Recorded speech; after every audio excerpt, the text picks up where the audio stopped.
Au détour des quais se niche une nouvelle cabane, une boîte à dons. Un projet mené par le conseil municipal des jeunes avec un but principal. C'est une démarche de non-gaspillage. C'est dès qu'on a des jouets qu'on veut plus s'en servir, qu'on peut pas vendre, pas non plus que ce soit en mauvais état, qu'on veut pas vendre, le mettre dans cette boîte à dons.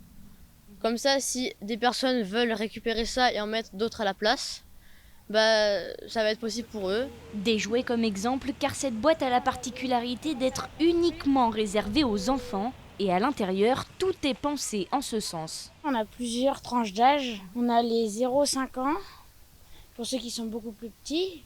Donc l'étagère est un peu plus grosse parce que souvent les enfants ont des objets un peu plus petits.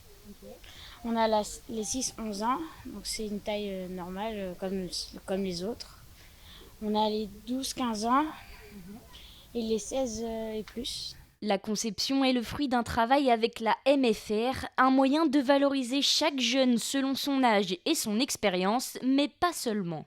C'est pour nous aussi l'occasion de parler des métiers, et puis non seulement de parler des métiers, mais qu'ils s'exercent dans nos ateliers avec nos apprentis. Un projet mené donc de A à Z par la jeunesse de la commune, mais accompagné tout de même par la municipalité.